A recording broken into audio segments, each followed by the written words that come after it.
Hello everyone, welcome back to explore literature. इस video के अंदर हम GE subject marginalities in Indian writing का एक topic I am Vidya a transgender journey, जो कि एक ऑटोबायोग्राफी है, उसका एक पर्टिकुलर सेक्शन करने वाले हैं जो कि है एक्सेप्ट मी। ये एक बहुत ही पावरफुल नरेटिव है जहाँ पर विद्या एक ट्रांस वेमेन अपनी पूरी जर्नी के बारे में बताती हैं कि how she felt being a boy.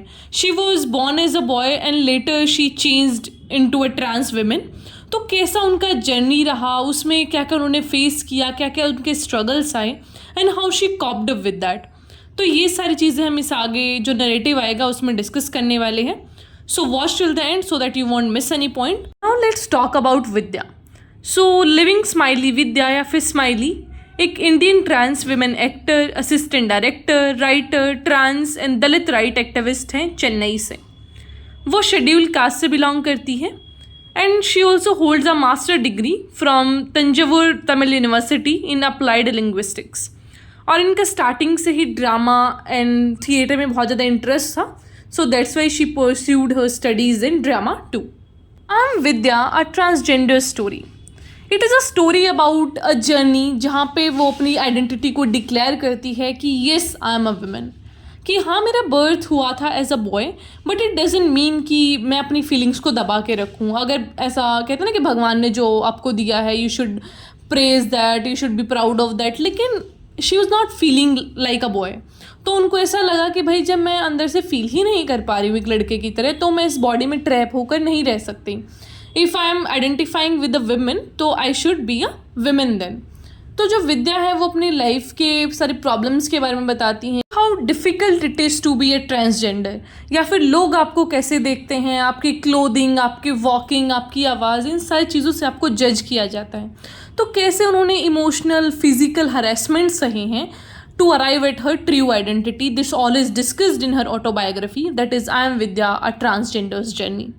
Now let's talk about the particular section that is accept me, जो कि आपके सिलेबस में है। इसमें हम पूरा समरी डिस्कस करेंगे कि what all she has talked about in this section. Vidya का जन्म एक दलित परिवार में हुआ था। 6 साल की मन्नतों के बाद उनके घर में एक लड़का पैदा हुआ था।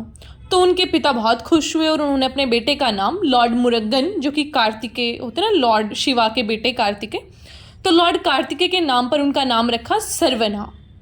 अब उनके पापा बहुत खुश थे और उन्होंने अपने पूरे घर में ऐसा डिक्लेयर कर दिया था कि भाई मेरे बेटे को कोई काम नहीं बताएगा, इस आदमी का काम सिर्फ क्या है कि ये पढ़ेगा और बड़ा होकर एक डिस्ट्रिक्ट मजिस्ट्रेट बनेगा। क्योंकि उनको लगता था कि सिर्फ एजुकेशन ही एक ऐसा तरीका है जिससे आप इमेंसिपेशन ले सकते हैं, कि जो गरीबी है हम इससे तभी निकल पाएंगे जब मेरा बच्चा एजुकेशन लेगा, वो आगे बढ़ेगा। तो उनके फादर बहुत ही ऐसा पर्टिकुलर थे उनके एजुकेशन के बारे में कि तुझे फर्स्ट आना है, अगर तू फर्स्ट नहीं आया तो तेरी बेल्ट से पिटाई लगेगी। तो ये सारा माहौल रहा उनके चाइल्डहुड में। लेकिन जैसे जैसे वो अपनी बहनों के साथ बड़े हुए, उनकी 2 बहनें थी सरवना की, तो उनकी 2 बहनों के वो कपड़े पहनते थे, he like dressing like a girl. उनकी बहन का एक का नाम था राधा, तो वो उनसे बहुत प्यार करते थे and she also loved him like his mother. तो उनकी एक तरीके से ना ममता, वो माँ वाली, उनसे मिलती थी वो। तो जब वो 11 साल के हुए तो उनकी मदर का डेथ हो गया, तो उनको और ज़्यादा लोनली फील होने लगा। लेकिन उनकी सिस्टर ने जैसे तैसे करके शी वर्कड हार्ड कि उनके भाई को ऐसा कमी फील ना हो माँ की and he should feel good. लेकिन जो सरवना थे वो ना तो स्कूल में अच्छा फील करते थे क्योंकि सारे लोग उनको ऐसा चिढ़ाते थे, खासकर लड़के, कि भाई ये कैसे चलता है, कैसे बोलता है, कितना नूब सा है ये। तो इस तरीके से रहता था सारा। जैसे जैसे वो बड़े हुए उनको अच्छा नहीं लगता था being a boy. He always wanted to dress like a girl. और वो मूवीज़ में देखते थे कि कैसे हीरोइन अपने लंबे लंबे बालों को सहला रही हैं, कैसे इतना एलिगेंटली वो साड़ी पहन के चल रही हैं, तो उनको काफ़ी फैसिनेटिंग लगता था। तो वो भी ऐसा डोर क्लोज करके अपनी बहन का साड़ी वगैरह रैप करके ऐसा पूरा ट्राई करते थे कि वो भी इतने सुंदर लगें। तो बाद में क्या होता है, वो अपने कॉलेज में गए, उन्होंने वहाँ पे बहुत सारी प्रॉब्लम्स सही कि कैसे वो लोगों से एसोसिएट नहीं कर पा रहे थे, लोग उनको नहीं समझ पा रहे थे, वो लोगों को नहीं समझ पा रहे थे। फिर इसी बीच उनकी बहनों की शादी हो गई तो वो और लोनली फील करने लगे कि भाई पापा से तो बनती नहीं है और बहनों की भी शादी हो गई अब तो वो सारी चीज़ें चल रही थी उनके सराउंडिंग में। और फिर उनके करियर का भी प्रेशर था, उनके फादर चाहते थे कि वो इंजीनियरिंग करें, लेकिन उन्होंने क्या करा, लिंग्विस्टिक्स में ग्रेजुएशन करा अपना। तो वो एक रेजिस्टेंस चलता रहा उनके और उनके फादर के बीच में। तो बाद में वो क्या करते हैं कि वो चेन्नई चले जाते हैं और अपने परिवार को बताते हैं कि भाई मेरी वहाँ पे जॉब लग गई है, मुझे काम करना है, and I will be permanently settling there.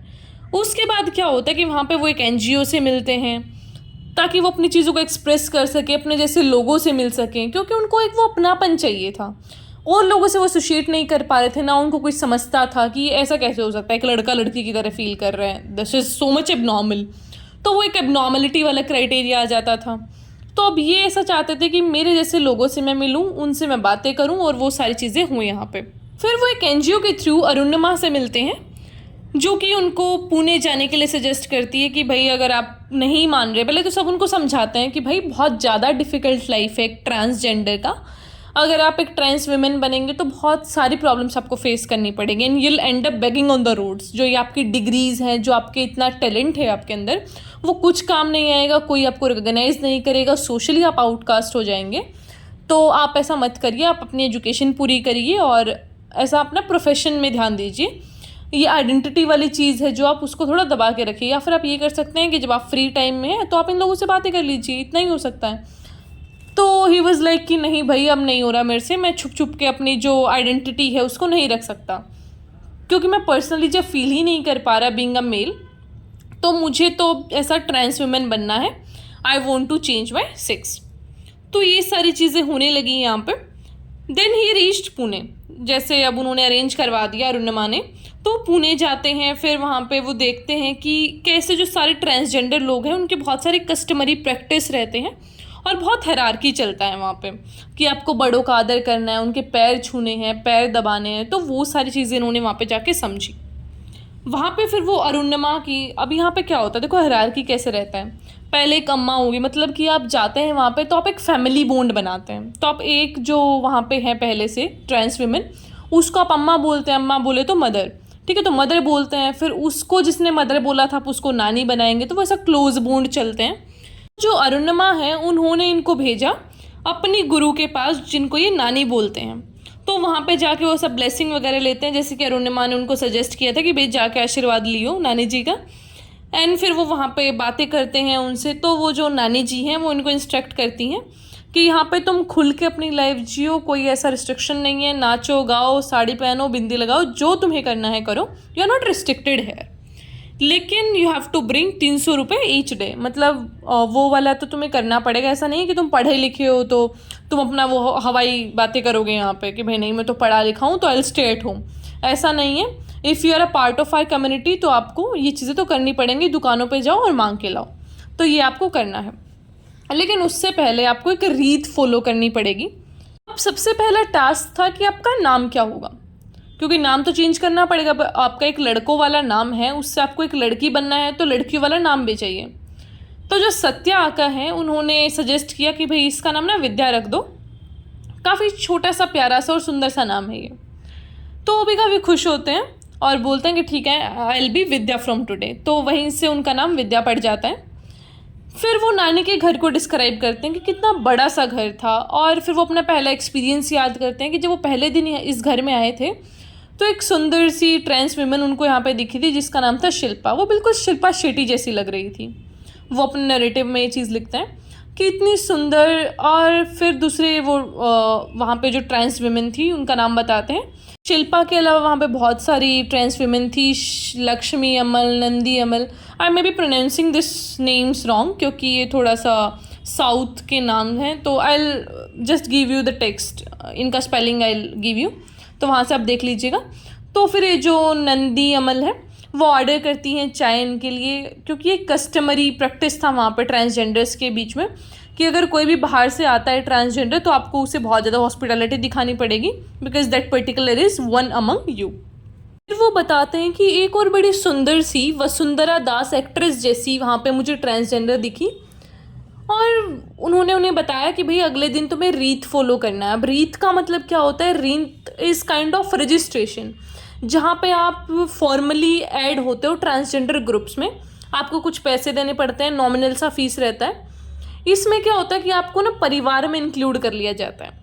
तो ये बताती हैं कि 7 परिवार थे चेन्नई के अंदर, जिसमें से बेंदी बाज़ार परिवार के अंदर इनको इंक्लूड किया गया। तो हायरार्की के बारे में फिर जिक्र करती हैं कि पूरा हायरार्की चलता है यहाँ पे अम्मा, नानी, दादी वाला, कि जो सबसे बड़ी होंगी उनको दादी, नानी ऐसे बोला जाएगा, फिर थोड़ा मीडियम वालों को अम्मा। तो this kind of hierarchy is there in this परिवार्स। इसके बाद क्या होता है कि 3 महीने हो चुके होते हैं इनको घर से आए हुए, ना कोई कांटेक्ट किया इन्होंने घर पे। पहले तिरुचि गए ये, फिर तिरुचि से चेन्नई, चेन्नई से पुणे, इन सब में इन्होंने अपने घर वालों को ना कोई लेटर लिखा, फ़ोन इनके पास था नहीं, तो वो कांटेक्ट नहीं हो पाया। तो इनके एक प्रोफेसर थे कॉलेज टाइम पे, रामास्वामी करके, उनको इन्होंने सारी बात बता दी थी कि सर ऐसा I feel like a women और मैं चेंज कर रहा हूँ। तो उन्होंने भी समझाया इनको बहुत कि भाई मत करो, तुम पढ़ाई पे ध्यान दो क्योंकि तुम्हें बहुत प्रॉब्लम फेस करनी पड़ेंगी। लेकिन ये नहीं माने, तो फिर जैसे भी मतलब इन्होंने वो बात बता रखी थी अपने प्रोफेसर को। और इनकी बहन जो राधा थी उनके पास प्रोफेसर का नंबर था। तो क्या होता है कि सुनामी आ जाती है पुणे के कुछ एरिया में, चेन्नई में और तमिलनाडु के कुछ पार्ट्स में। तो परिवार वाले और ज़्यादा ऐसा टेंशन में हो जाते हैं कि भाई हमारा बच्चा कैसा है। तो इनकी बहन राधा प्रोफेसर के पास कॉल करती है कि क्या आपको पता है वो कहाँ पे है।